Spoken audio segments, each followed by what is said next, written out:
Hello guys, welcome back to my channel. ഇതുവരെ ഇല്ലാത്ത ഒരു ഫുഡ് റെസിപ്പി ആയിട്ടാണ് നമ്മൾ ഇന്ന് വന്നിട്ടുള്ളത്. നല്ലൊരു മന്തി ഉണ്ടാക്കാം. ഞങ്ങൾ ഇന്ന് വീട്ടിൽ മന്തി ഉണ്ടാക്കിയപ്പോൾ ഞാൻ വിചാരിച്ചു ഒന്ന് വീഡിയോ എടുത്തിടാം, ഇങ്ങനെ ആരെങ്കിലും മന്തി ഉണ്ടാക്കുന്നുണ്ടോ എന്നൊക്കെ അറിയാലോ. അപ്പോൾ ആദ്യം തന്നെ ചിക്കൻ നന്നായിട്ട് കഴുകി വെച്ചതിലേക്ക് കുറച്ച് പച്ചമുളക്, ഇഞ്ചി, വെളുത്തുള്ളി എല്ലാം ചതച്ചെടുത്തത് ആഡ് ചെയ്യുന്നുണ്ട്. അതുപോലെ തന്നെ മാഗി ക്യൂബാണ് നമ്മൾ അടുത്തതായിട്ട് ആഡ് ചെയ്യുന്നത്. ചെറിയ ചെറിയ ക്യൂബാണ് കേട്ടോ. അതൊരു 4 എണ്ണം ഇതുപോലെ ആഡ് ചെയ്ത് കൊടുക്കുന്നുണ്ട്.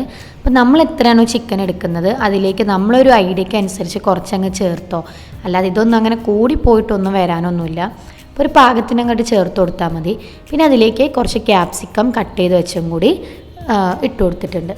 അതിൻ്റെ കൂടെ തന്നെ നമ്മൾ കുറച്ച് കളർ ചേർക്കുന്നുണ്ട് കേട്ടോ. നിങ്ങൾക്ക് കളർ ഇഷ്ടമില്ലെങ്കിൽ ഒഴിവാക്കുക, പക്ഷെ നമ്മൾ എന്തെങ്കിലുമൊക്കെ ഉണ്ടാക്കുള്ളൂ. അപ്പോൾ ആ ഒരു ടേസ്റ്റിൽ ഒരു ഭംഗിയിൽ കിടക്കട്ടെ എന്ന് വിചാരിച്ചിട്ട് കുറച്ച് കളർ വെള്ളത്തിൽ ചേർത്തിട്ട് ആഡ് ചെയ്ത് കൊടുത്തിട്ടുണ്ട്. പിന്നെ കുറച്ച് ചെറിയ ജീരകവും ചിക്കൻ മസാലയും കൂടി ഇതിലേക്ക് ഇട്ട് കൊടുത്തിട്ടുണ്ട്. അതിൻ്റെ കൂടെ തന്നെ കുറച്ച് കുരുമുളകും കൂടി നമ്മൾ ഇട്ട് കൊടുക്കാറുണ്ട് കേട്ടോ. ഇപ്പോൾ കളർ കാണാൻ നല്ല ഭംഗിയില്ലേ, പല പല ഈ കളർ വെച്ചിട്ട് കാണാൻ ഭംഗിയുണ്ട്. കളർ ചേർക്കാതിരിക്കുകയാണ് നല്ലത്. ഓക്കെ, അപ്പോൾ എന്തായാലും ഇതിലേക്ക് ബാക്കി മസാലപ്പൊടികളും കൂടി ആഡ് ചെയ്ത് കൊടുക്കാം. ഈ ഒരു ബോക്സ് എങ്ങനെയുണ്ട്, ഇത് നമ്മൾ ഫ്ലിപ്കാർട്ടിൽ നിന്നാണെന്ന് തോന്നുന്നു, ഒരു തവണ വാങ്ങിയതാണ് കേട്ടോ. അപ്പോൾ ഇതിലേക്ക് കുറച്ചും കൂടി ചിക്കൻ മസാലയും കുറച്ച് ഗരം മസാലയും ആവശ്യത്തിനുള്ള ഉപ്പും മഞ്ഞളൊക്കെ ആഡ് ചെയ്ത് കൊടുക്കുന്നുണ്ട്. മുളക് പൊടി ആഡ് ചെയ്യുന്നില്ല കേട്ടോ. അപ്പോൾ ഇത്രയും ചേർത്തതിന് ശേഷം ഇത് നന്നായിട്ടൊന്ന് മിക്സ് ചെയ്ത് കൊടുക്കുകയാണ് വേണ്ടത്. ഇപ്പം നമ്മളൊക്കെ ഇവിടെ കൈ വെച്ചിട്ട് തന്നെയാണ് മിക്സ് ചെയ്യുന്നത് കേട്ടോ. നിങ്ങൾക്കത് ഓക്കെ അല്ലെങ്കിൽ ഒരു സ്പൂൺ എന്തെങ്കിലും വെച്ചിട്ട് മിക്സ് ചെയ്ത് കൊടുത്താൽ മതി. നമ്മുടെ വീട്ടിലുണ്ടാക്കുമ്പോൾ നമുക്ക് പ്രത്യേകിച്ച് കുഴപ്പമൊന്നുമില്ല. കൈ വെച്ച് മിക്സ് ചെയ്യുമ്പം എല്ലായിടത്തും നല്ല രീതിയിൽ മസാലയൊക്കെ ചേരും.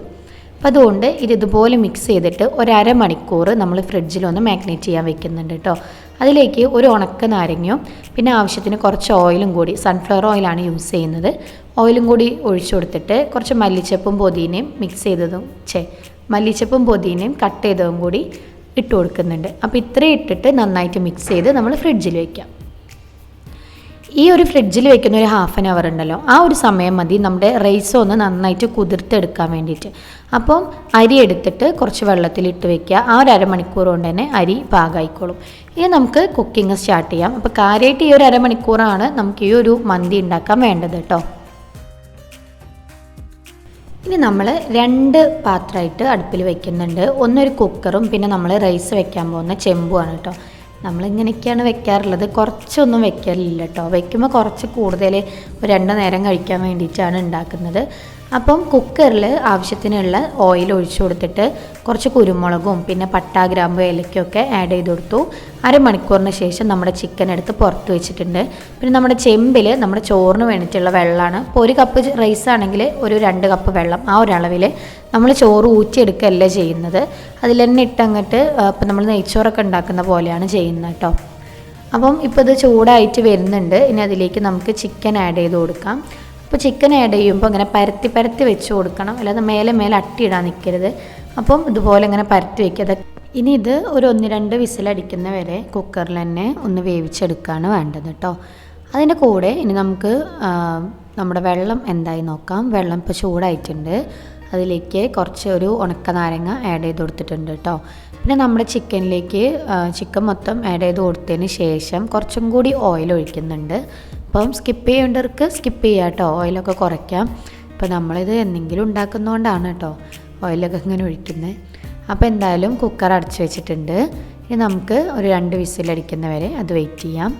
പിന്നെ നമുക്കിനി റൈസ് ഇതിലേക്ക് ഇട്ട് കൊടുക്കാം കേട്ടോ. അതിൻ്റെ മുന്നേ തന്നെ നമ്മുടെ ചെമ്പിലേക്ക് കുറച്ച് പട്ട, ഗ്രാമ്പു, ഏലക്ക ആഡ് ചെയ്ത് കൊടുക്കുക. നമ്മൾ നേരത്തെ ഒരു ഉണക്ക നാരങ്ങ ഇട്ടിട്ടുണ്ടല്ലോ, അതിന് പുറമെയാണ് കേട്ടോ ഇതും കൂടി ആഡ് ചെയ്ത് കൊടുക്കുന്നത്.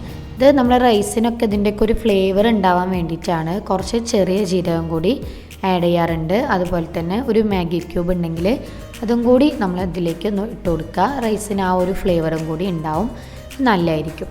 അപ്പോൾ എന്തായാലും ഇനി ഇതിലേക്ക് നമ്മൾ നേരത്തെ കുതിർത്ത് വെച്ച അരി ആഡ് ചെയ്ത് കൊടുക്കാം. ഇതിപ്പോൾ ഞങ്ങൾ 1 കിലോ അല്ല കേട്ടോ, ഒരു 2 കിലോൻ്റെ അടുത്ത് റൈസ് ഉണ്ട്. ഒരുപാട് പേരുണ്ടായിരുന്നു, അതുകൊണ്ടാണ്. നിങ്ങൾക്ക് നിങ്ങളെ അളവിനനുസരിച്ച് എത്രയാണെന്ന് വെച്ചാൽ എടുക്കുക കേട്ടോ. അപ്പോൾ എന്തായാലും റൈസ് ആയിട്ടുണ്ട്. അതിലേക്ക് ഇനി നമ്മൾ ഈ റെഡിയാക്കി വെച്ച ചിക്കൻ ഒന്ന് തുറന്ന് നോക്കുമ്പോൾ അതിൽ വെള്ളം കൂടി ഉണ്ടാവും കേട്ടോ. അപ്പോൾ ആ വെള്ളം കൂടി നമ്മൾ ഈ റൈസിൻ്റെയൊക്കെ ഒഴിച്ചു കൊടുക്കുന്നത് നല്ല സോഫ്റ്റായിട്ട് കിട്ടും. ചിക്കന് ഉള്ള ഒരു കറി പോലെ ഉണ്ടാവുമല്ലോ, ചിക്കനിൽ വെള്ളം ഇറങ്ങുന്നതാണ്. അപ്പം നമ്മൾ ഈ റൈസിൻ്റെ മേലെ റൈസ് ഇപ്പോൾ നല്ല രീതിയിൽ കുക്കായി വന്നിട്ടുണ്ട്. അതിൻ്റെ മേലെ നമ്മുടെ ഈ ചിക്കൻ ഇങ്ങനെ പരത്തി വെച്ച് കൊടുക്കാം. എന്നിട്ട് ഇത് നമ്മൾ കുറച്ച് നേരം ഒന്ന് ദമ്മിടണം. അപ്പോൾ അതിൻ്റെ ഒരു ടേസ്റ്റ് അടിപൊളി ടേസ്റ്റ് ആയിരിക്കും കേട്ടോ. പിന്നെ ഇതിലേക്ക് ഞാൻ പറഞ്ഞ ആ ഒരു ചിക്കൻ വേവിച്ച് അതിൻ്റെ ആ ഒരു വെള്ളം ബാക്കി ഉണ്ടാവും, അത് കുറച്ച് ഒഴിച്ചു കൊടുക്കുകയും കൂടി വേണം. പിന്നെ നമ്മുടെ വിശപ്പിനനുസരിച്ചാണ് ഒരു 15 മിനിറ്റ്സ് എങ്കിലും ഒരു മീഡിയം ഫ്ലെയിമിലിട്ട് ഒന്ന് ദമ്മിട്ടതിന് ശേഷം എടുക്കുക. അല്ലെങ്കിൽ ഇനിയിപ്പം നമ്മൾ വലിയ കുഴപ്പമില്ല, നമുക്ക് സാവധാനം മതിയെങ്കിൽ ഒരു ലോ ഫ്ലെയിമിലിട്ടിട്ട് ഒരു ഹാഫ് ആൻ അവറൊക്കെ ഒന്ന് ദം ചെയ്തെടുക്കുന്നത് നല്ലതായിരിക്കും. അടി കട്ടിയുള്ള പാത്രമാണോ എന്ന് ഉറപ്പിക്കും കൂടി വേണം കേട്ടോ. അപ്പോൾ എന്തായാലും നമ്മൾ ദം ചെയ്ത് എടുത്തിട്ടുണ്ട്. ഇപ്പോൾ നല്ലൊരു അടിപൊളി സ്മെല്ല് വരുന്നുണ്ടായിരുന്നു കേട്ടോ, അടിപൊളി ടേസ്റ്റാണ്.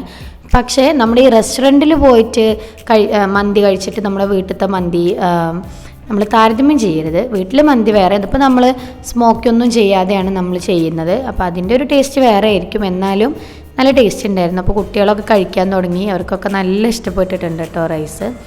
അപ്പം ആർക്കെങ്കിലും ഈ ഒരു റെസിപ്പി ഇഷ്ടപ്പെട്ടിട്ടുണ്ടെങ്കിൽ ഒന്ന് കമൻറ്റ് ചെയ്യുക. പിന്നെ ഒന്ന് ട്രൈ ചെയ്ത് നോക്കുക, എങ്ങനെയുണ്ട് എന്നൊക്കെ ട്രൈ ചെയ്ത് നോക്കുക. അപ്പോൾ നമുക്ക് എന്തായാലും ഇത് ഭയങ്കര ഇഷ്ടമുള്ളൊരു റെസിപ്പിയാണ് കേട്ടോ. കുട്ടികൾക്കും നല്ല ഇഷ്ടപ്പെടും, കാരണം അധികം എരിവോ കാര്യങ്ങളൊന്നും ഇല്ലാത്തതുകൊണ്ട് അവർ നന്നായിട്ട് കഴിക്കുന്നതായിരിക്കും. അപ്പോൾ എന്തായാലും ഞാനും കഴിക്കട്ടെ. അപ്പോൾ വീഡിയോ ആദ്യമായിട്ട് കാണുന്നവരാണെങ്കിൽ ഒന്ന് സബ്സ്ക്രൈബ് ചെയ്യാൻ മറക്കരുത്. നിങ്ങളെ കമൻസും അഭിപ്രായങ്ങളൊക്കെ ഒന്ന് കമൻ്റായിട്ട് പറയണം. അപ്പോൾ എന്തായാലും ചാനൽ സബ്സ്ക്രൈബ് ചെയ്യുക. അടുത്തൊരു വീഡിയോയിലൂടെ കാണാം. ടാറ്റാ.